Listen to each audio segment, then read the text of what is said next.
Иногда, когда я закрываю глаза, я снова оказываюсь в Сталинграде. Позади меня рушатся городские стены. Я снова с винтовкой в руке. Вместе с товарищами стою против фашистских захватчиков. У нас был простой приказ. Город не должен пасть. Фашисты не должны пройти. Мы держали оборону. Сражались 5 месяцев. 5 месяцев мы истекали кровью. 5 месяцев мы боролись за каждую комнату в каждом доме. Мы потеряли друзей, свои семьи. Но в итоге мы отстояли Сталинград.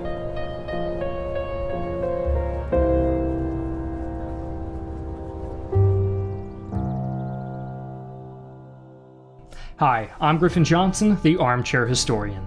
As the Nazi invasion of the Soviet Union dragged on, Hitler and his high command found themselves falling short of critical objectives. Operation Barbarossa was meant not only to seize Soviet territory, but, more critically, to supply the Third Reich with desperately needed raw materials, namely oil. Germany was running out of fuel, even with their junior partner, Romania, pouring over 100,000 tons of oil barrels into Germany's collective tank. As the Wehrmacht burned through their meager supplies, Hitler and High Command turned their gaze toward capturing the oil fields of Caucasia. The summer of 1942 would see the Nazis focus their efforts on the southern Soviet Union, with the goal of capturing these oil fields, a plan better known as Fall Blau, or Case Blue. However, Hitler would later add another objective, the capture of the city of Stalingrad, a logistical center named for his communist frenemy. In this video, we will focus on the bloody and brutal Battle of Stalingrad, as two dictators send their men into a meat grinder for the sake of oil and renown. Before we hit the streets of Stalingrad, we'd like to thank our friends over at Raid Shadow Legends for sponsoring this video. This great mobile and PC game now has over 600 champions for you to play as. Prepare for epic conflicts against Raid's newest clan boss, the Six-Headed Hydra. This is Raid's biggest and craziest clan boss yet, with 6 unique heads, each one a boss battle in its own right. Test your skills against its Head of Torment as it fills your champions' hearts with fear, preventing you from moving and accessing key skills, or against its Head of Suffering, which uses its Pain Link ability to send part of whatever damage you do to it back to your champions. And be sure to try out my favorite game mode, the PvP Arena, and pit your champions against thousands of other players from all around the world. Furthermore, Raid Shadow Legends is unveiling a new limited edition champion to add to your team. Esports legend and Navi superstar, Simple. Just log into Raid Shadow Legends for 7 days between now and January 28th, and Simple will be added to your roster of champions 100% free. Now is also the perfect time to get started with Raid Shadow Legends. New players who sign up in the next 30 days will get the epic champion Vergus, 200,000 silver, 1 energy refill, 1 XP boost, and 1 ancient shard, so you can summon amazing champions from the moment you start playing. All of these rewards will be waiting for you here. Use our link in the description or scan the QR code to sign up and join. And now, to the Battle of Stalingrad. The city of Stalingrad, formerly known as Tsaritsyn, was not originally part of Nazi plans for Case Blue. Though an important transport hub hosting a number of factories and steelworks, the initial drafts of Case Blue were focused entirely on securing the Caucasian oil fields. The Volga-hugging city of 500,000 inhabitants just didn't figure into German plans. With the failure of Operation Barbarossa still fresh in their minds, and the front line stagnating, the dawn of spring meant it was time for a new push into the Soviet Union. This push involved an Axis army of 1.3 million men, 300,000 of whom were soldiers from Italy, Romania, Hungary, and Croatia, advancing towards Astrakhan before securing their northern flank along the Don and the Volga, then advancing south toward the Caucasus. The ever-erratic Hitler, however, decided this plan was far too simple and ordered Army Group South split in two so they could achieve both objectives simultaneously. The newly christened Group A would drive for the Caucasus Mountains in the south, while Group B would make for the Astrakhan by way of the Don and Volga. Satisfied that he had complicated his generals' lives sufficiently, Hitler let the offensive begin on June 28th. The Soviets were taken completely by surprise, and found the second verse of the Nazi invasion the same as the first. The Germans made rapid progress into Soviet territory, and by mid-July, the German 6th Army under Friedrich Paulus was within striking distance of Stalingrad. Hitler ordered Stalingrad be taken on July 23rd. In addition to being a transport hub and possessing some manufacturing, Stalingrad served as an artery in the Lend-Lease system that saw Allied supplies shipped to the Soviets by way of Iran. But Hitler's 6th Army was growing weaker with every instant. German supply lines were stretched so thin that in a grim omen of things to come, some Germans resorted to eating their horses. In addition, a full quarter of Paulus's casualties thus far had been due to typhus and dysentery, which dug their claws deep into both German and Soviet forces. Speaking of Soviets, Stalin had predicted Hitler's change of strategy and was making preparations. Factories churned out a tidal wave of tanks, and reserves were brought in to reinforce Stalingrad. On July 27th, Stalin issued the infamous Order 227, commanding all Soviet soldiers to take not a step back, and laid down heavy penalties for officers who retreated without approval. The command was given in direct response to an idea that was sweeping the dispirited Red Army. The Soviets should outrun the Nazis, retreating deeper and deeper into the vast territories of the Soviet Union until the most advantageous time to fight presented itself, or the will to fight did. In his order, Stalin countered this narrative with one of his own. Russian civilians forced under the German yoke were cursing the Red Army for abandoning them in their time of most desperate need. The workers of Russia called on their soldiers to fight. Back in Stalingrad, these same civilians were conscripted to dig trenches or work emergency shifts in arms factories. After nearly a month of preparations on both sides, the Germans and their allies crossed the Don River on August 21st, setting the stage for one of the bloodiest, actually the bloodiest fight in history. The Luftwaffe opened the assault on Stalingrad with a multi-day bombing, which reaches its zenith on August 23rd. 600 bombers of Luftflotte 4 level massive swaths of the city, killing between 40 to 75,000 people.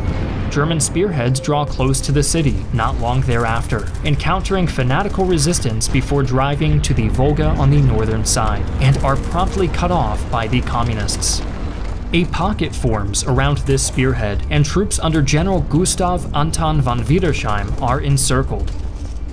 2 days later, General Hermann Hoth leads the 4th Panzer Army in an attack on the southern side of the city, only for the Russians to turn him back. A second armored spearhead manages to break through the northern pocket and drop off critical supplies, but the would-be rescuers abandon the pocket when it becomes clear they did not bring sufficient infantry to hold their position. The Soviets to the south slowly lose men to the northern front line, with the final division remaining in the sector belonging to the NKVD. The secret police are soon reassigned to the northern sector as well, and the drawdown gives Hoth an opening. As the civilian population breaks into a panic, he drives northward, ultimately covering 20 kilometers or just under 12.5 miles. The Soviet commander, Yeremka, withdraws his men to better defensive positions within the city as the Germans advance. August ends with Paulus's 6th Army breaking into the northern encirclement, relieving their comrades after a week of dug-in fighting. The German lines solidify, and as September begins, the Nazis partially encircle Stalin's city. Georgy Zhukov, future hero of the Soviet Union, launches an attack in the north meant to break up the German line and once again encircle the fascists. but the Germans are able to hold fast. Zhukov may not encircle his foes, but he captures their attention and ties down a number of Paulus's men. Hitler, seeing yet another opportunity to complicate matters, dismisses the commander of Army Group B and takes personal command of operations in the north. With the Führer himself as their leader, the Germans continue to make the exact same slow but steady progress into Stalingrad, with the 4th gaining ground to the south. The 29th Motor Division in particular becomes the first German unit to reach the southern shores of the Volga on September 9th. With the 29th in place, the Soviet defenders are split into their constituent groups. The 62nd and 64th armies find themselves cut off from each other, with the 62nd reliant on supplies ferried across the Volga, supplies that must make their way through intense German fire. The 62nd is woefully under strength, with their only complete division being the NKVD riflemen that were pulled out in the face of Hoth's drive last month. Despite their shortcomings, the 62nd fights hard, resisting the Germans as they push into the suburbs. Vasily Choykov, commander of the 62nd, orders his frontline troops to hug the German lines, keeping in constant contact to prevent the Luftwaffe providing air support, lest they bomb their fellow Aryans. The close quarters leads to intense urban combat, as the Soviets fight the Axis room by room, house by house, opening a brutal new phase of the battle. The Germans reach Stalingrad proper on September 13th. The Luftwaffe once again rains bombs onto the city, playing a duet of destruction with German heavy artillery. The Soviets respond in kind, counter-barraging with their own guns and Katyusha rockets. Elements of the 6th Army push deep into the city and force the Soviets into a near envelopment. Despite fierce resistance, the Germans capture critical hills overlooking the city center, and over the next 2 days, the Germans will advance through Stalingrad center, capturing railway stations and driving hard for the Volga. With the 4th providing support in the south, the 6th Army reaches the Volga in just 1 day, placing the Germans well inside Stalingrad. But all is not sunshine and sauerkraut for the Germans. The Soviets recapture the heights overlooking the city center on September 16th. General von Wiedersheim, who had so nobly commanded the encircled Germans at the opening of the assault, is sacked when he posits the Germans will ultimately fail to take Stalingrad and suggests a withdrawal from their Volga positions. And further complicating matters, a group of 50 Soviet soldiers fortify a grain elevator, famously holding off the Germans as their offensive begins to slow. The ragged Soviets in the grain elevator would hold out for another 4 days, until the Germans finally cleared them on the 21st. These would not be the last Soviet holdouts, however, as around this same time, a group of Soviet soldiers seize and fortify an apartment block that would come to be known as Pavlov's house. Pavlov's would hold out until November, a siege within a siege of 60 days. The Germans end September holding roughly 2/3 of Stalingrad and preparing for a final push into the industrial heartland of the city. The beleaguered Soviets are reinforced by the 1047th Rifle Regiment, who cross the Volga on the 22nd. They are not the only reinforcements the Soviets can expect, however. The temperature in Stalingrad begins dropping. The icy winds, a dispatch from the Russians' old ally, General Winter. These gales provide a fitting prelude to a storm gathering in the Russian camp. For almost the entire month of September, in utmost secrecy, Joseph Stalin, Georgy Zhukov, and the Stavka, the Russian High Command, have been formulating plans for a counteroffensive, and they're almost ready to make their move. As the Soviet reinforcements continue to make their way into Stalingrad, Paulus launches an assault on the industrial sector. The reinforced Soviets push the Nazis back, and on October 4th, Paulus learns that the 51st Corps, along the tip of the Germanic Spear, has taken such extensive casualties that it has lost all offensive capability. The German halt offensive operations for a full 10 days to rest and resupply, save for a push on October 13th by Hoth that sees the 4th Army finally reach the Volga. The rest of October will be a hard slog for the Germans and Soviets both, as the Germans renew their assault on the industrial district and begin to make headway. the Germans pay dearly for every minute they advance, and the bombing raids by the Luftwaffe that had opened the battle bear bitter fruit. Göring's aces leave a trail of destruction in their wake that inadvertently shifts the battle ever so slightly in the favor of the Soviet defenders. The Communists fortify or hide in hollowed-out buildings and mazes of rubble, making the corpse of the city into a near-continuous line of defenses and traps that force the Germans to advance methodically and fight nose-to-nose.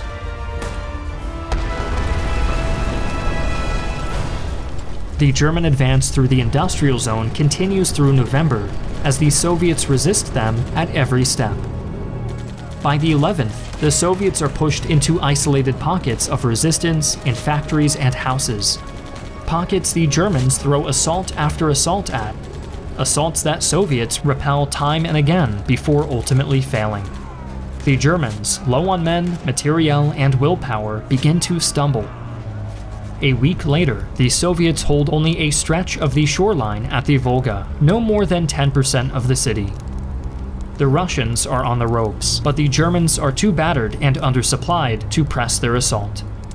Paulus could count over 60,000 casualties in the 6th Army alone. Both the Germans and besieged Russians lick their wounds and settle into rhythms of a stalemate, neither side aware of the earth-shattering events to come. As General Winter covers Stalingrad in a raging blizzard, Zhukov springs his long-prepared trap. The Soviets launch their mammoth counteroffensive, appropriately dubbed Operation Uranus, at 3 o'clock on November 19th. 10 Soviet armies totaling 1 million men, almost 1,000 tanks, and over 1,000 planes wash over the Germans like a crimson tide, looking to break out and lock the Nazis in a pincer over a 400-kilometer or 248-mile front. Uranus is timed perfectly, as the frigid winds serve a natural coolant for the tanks, allowing them to drive harder and farther. The Allies land in North Africa at the same time, splitting the attention of High Command in Berlin. Over the course of 3 days, the Soviets succeed in completely reversing the fortunes of the battle, tearing into the Axis lines to encircle 40,000 Romanian troops protecting the Germans' southern flank before driving their pincers into an almost total encirclement of the 4th and 6th Armies. Paulus is presented with a fateful decision: attempt a breakout or dig in and wait for the metaphorical cavalry. As the noose begins to tighten around him, High Command begins entertaining the idea of resupplying the 6th Army by air, an idea that would lay the foundation for the 6th Army's destruction. In a conference on the 23rd, Luftwaffe Chief of Staff Hans Jesenek guarantees Hitler the delivery of 500 tons of supplies per day to their forces in Stalingrad, despite Paulus estimating he needs 700 and the Luftwaffe's own estimate that they could manage 300 at best. The message reaches the Führer just as High Command convinces him that a breakout is the only way to salvage the situation. Buoyed by his Air Force's confidence, Hitler approves the airlift. The Luftwaffe begins dropping critical stockpiles of ammunition and fuel, but no food. As the encirclement drags on, the German army starves. Bread rations are slashed in desperation, and the men begin dining on sumptuous feasts of horse fat. Wounded men awaiting medevac are placed into thin tents next to supply runways, and as General Winter marches on the German forces, the wounded freeze to death in their cots.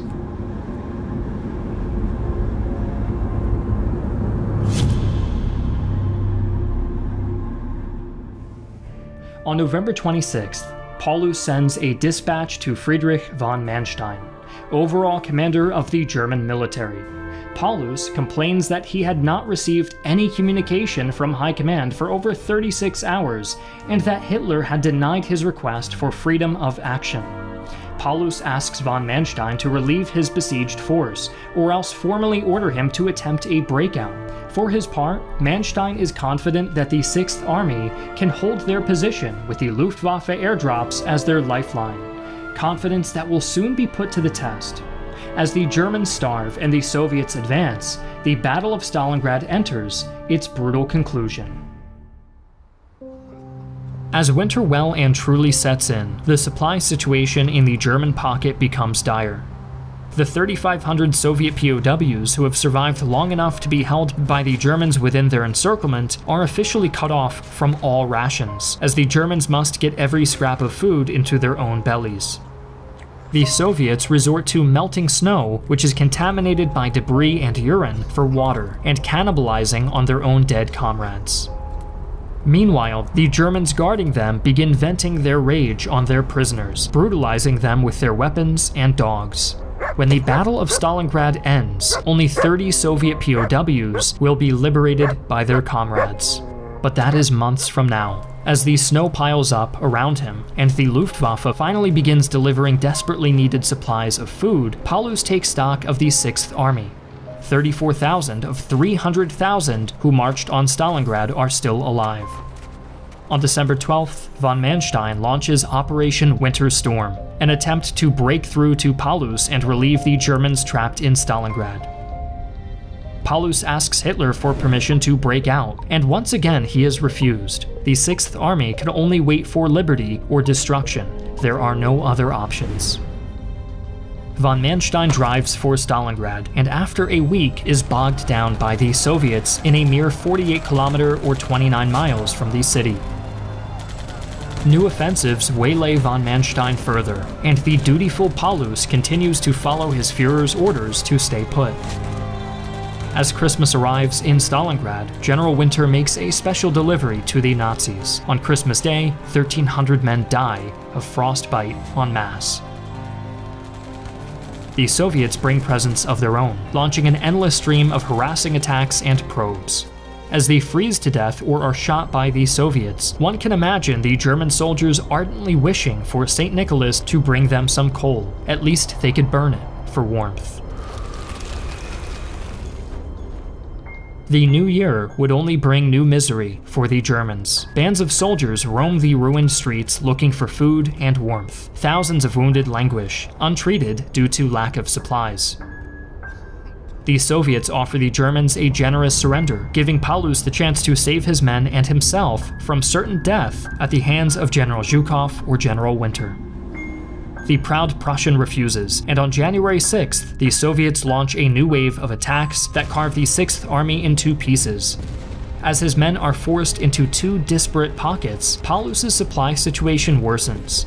The Soviet attacks force his soldiers to abandon critical airfields, and even if they could be held, the Luftwaffe begins throttling back on supply drops, decreasing the tonnage dropped as the encirclement drags. On the 22nd, the Soviets again solicit a surrender, and Paulus sends a message to Hitler that his men have no ammunition nor food, and that his ability to command them is degrading by the moment. 2 days later, he reports that he has 18,000 wounded left completely untreated, and begs Hitler for permission to surrender his men to the Soviets. Hitler orders Paulus to hold his position. To the last man, the last cartridge. Not a day later, the Soviets capture the last remaining airfield that the Germans can use to receive airdrops. Whatever Paulus has in his stores was all he ever will.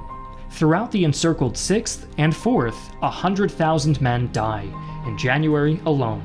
And the two armies have been split into northern and southern pockets with no way of communicating. As Paulus struggles with Hitler's order not to surrender, he receives a most unwelcome surprise: a promotion from Hitler himself to Field Marshal. But instead of an honor, it was a death sentence, as no Field Marshal had ever surrendered or been captured alive before. With the stroke of his pen, Hitler orders Paulus to place himself upon the altar of National Socialism and die.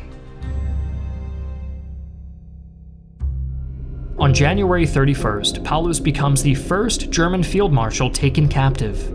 To hear him tell it, Paulus and his headquarters staff, who were based out of a department store basement, were suddenly overrun by Soviet forces and had no choice but to allow themselves to be taken into captivity.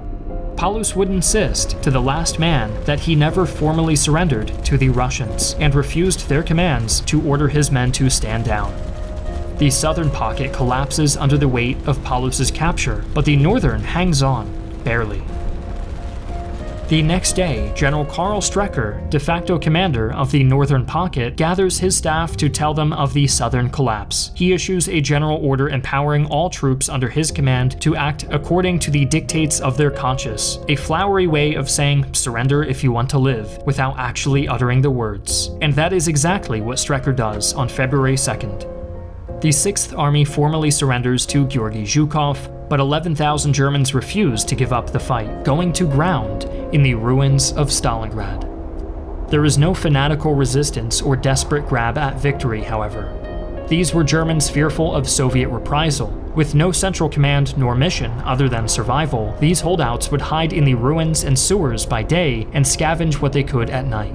Their lives were desperate and violent, engaging in running gunfights with Soviet forces and scratching for meager survival by day. It would take until March of 1943 for the Soviets to root out these renegade Germans and fully secure Stalingrad. The civilian population of Stalingrad fared little better than the men in uniform. Though there were sporadic evacuations of civilians throughout the battle, either organized by the Germans or Soviets or in panicked response to the shifting tides of battle, the loss of life was still enormous.